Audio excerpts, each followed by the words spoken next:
what does taking a leap look like now in this present moment as a mom who's still a creative and still making things happen and crossing things off my list. Hey guys, welcome back to another video. No, I didn't quit. I'm still here and I'm still making content.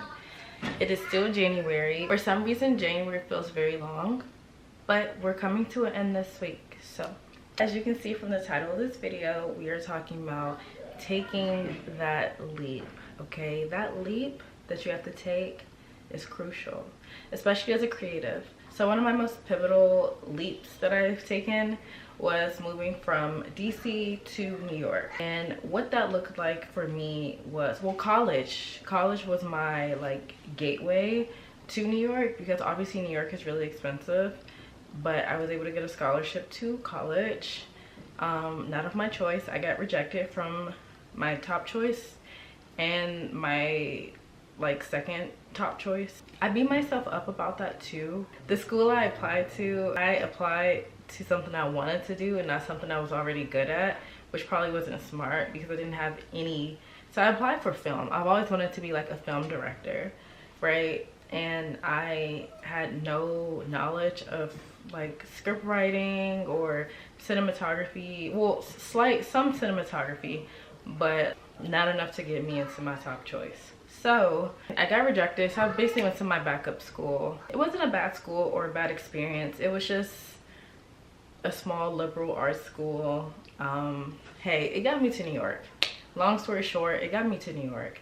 So once I'm in New York, I am on full go mode. I am networking. I'm going to all the events. I got 8 a.m. class in the morning. I am out at 3 a.m.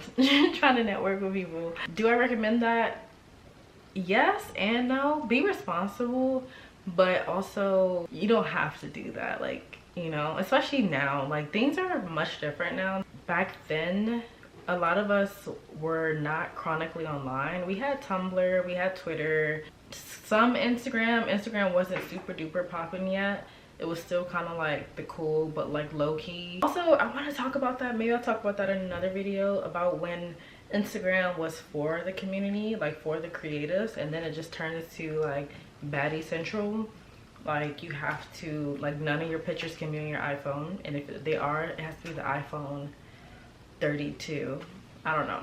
Anyway, long story short, yeah, I was on go mode. I was just boom boom boom, like doing all the things, using all my resources, just making things happen. And that's still a possibility. So after just being there, making some incredible connections, people that I still are connected to today, personally and professionally, I was super eager, super hungry, ready to just get my stuff out there.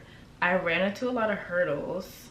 There's a lot of things I wasn't willing to do, coupled with me being naive, thinking people either have your best interest or thinking you can just be like chill and friendly with people, but you should probably stay professional and on top of what you're trying to do so that you don't get effed over, because it's so easy, it's so competitive. Like, especially now, everybody's a photographer, everybody's XYZ, so it's like, what is going to help you stand out?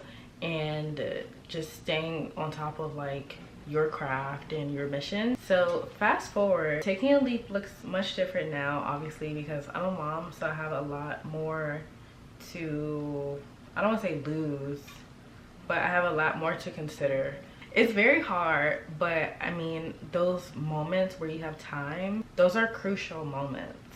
Those are crucial for networking, DMing, emailing, LinkedIn, posting on social media, doing things like this.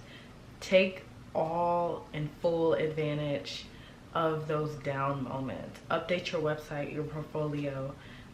If you're not with your kids, go outside, go to an event, go to an art event. I have twins. It's much harder for me to do things when I don't have a babysitter, or you know, things like that. And I feel bad sometimes because I don't always get to make my friends openings and things like that. but they're usually pretty understanding. But I don't want it to be an excuse. Like, I really want to cultivate my community again as I did when I wasn't a mom. And there's just so much that I would like to do, or I need to prioritize more, because it's just important to me.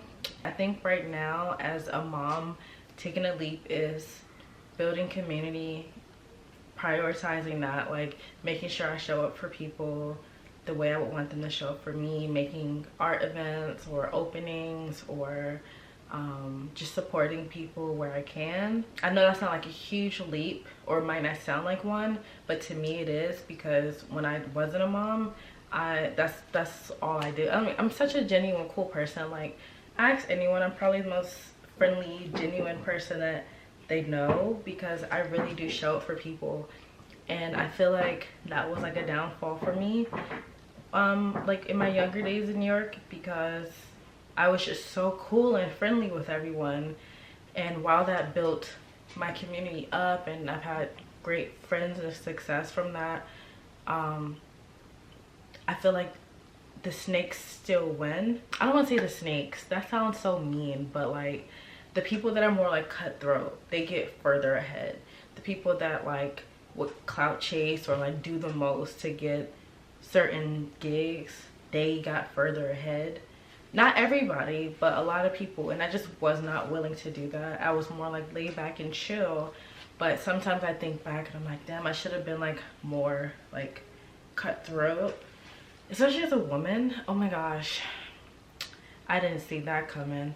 I was like, damn, like it's really a boys club. Like, I thought things were changing. But also something to note, back then, like my come up era was really the start of the first black, the first woman, the youngest. Oh my god, especially the youngest. Back then, if you were the youngest to do something, that was an era, and that became so much pressure for people, I feel like. And it's not that serious. Like, you don't have to be the youngest, you don't have to be the first. Like, your timeline is your timeline. Whatever you're working towards, just keep working towards it, and you'll get there. You just have to keep the passion, keep the flame alive, you know, and keep working towards those goals. But I feel like my era got so caught up in like being the first whatever, and then that trickled over to the younger generations who are like up now. And it's like, you don't have to, like, there's no cap. That's why when people look at someone that's like 30 years old or 28, 29, it's like, damn, you're old. Like, we joke about it, like, oh, we're getting old, but it's like, that's not old. Like, when you think about it, like 30 is not old. I actually couldn't wait to turn 30, because I was like, all my friends who were like 30 and up, they're doing really well. They know who they are, they're successful, they've developed more of an awareness for who they are, what they want to be, and what they want to do. And I couldn't wait to get there, because my early 20s, so lost. Like, I thought I knew everything like that I wanted to do. I thought I had everything mapped out in my head, and while I did to an extent, I wish I can take this mindset and just like go back with that like hunger and that eagerness of my early 20s self, and just stuff it in my brain. And then that leap that I took, oh my gosh, unstoppable.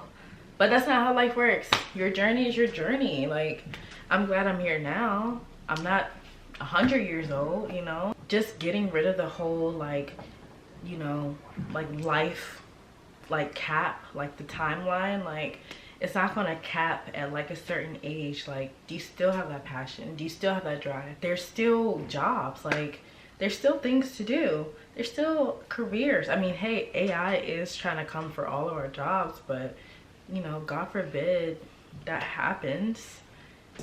Yes? May I have some more cereal, please? Yes. I'm gonna keep it short today, and I'm not gonna wrap your heads up. Yeah, that's something to think about, guys. Take that leap. Take that leap of faith. You got it. There's nothing you can't do. Seriously, there's nothing you can't do. Just go do it, and do it full out. Don't half-ass it. Like, do the full thing. Do the whole thing, okay? You guys got this. I hope you got your notebooks. I hope you're writing down your goals, and I have faith in you. You're gonna be successful, don't worry. You're gonna get there. You might not be the first, you might not be the youngest, but you know, you're gonna get there, and there's nothing wrong with that. Come on, man, your timeline is your timeline. Stop worried about what he and she are doing. Worry about what you're doing, okay? Because you are great and amazing, and I love you. I don't know you, but I have faith in you.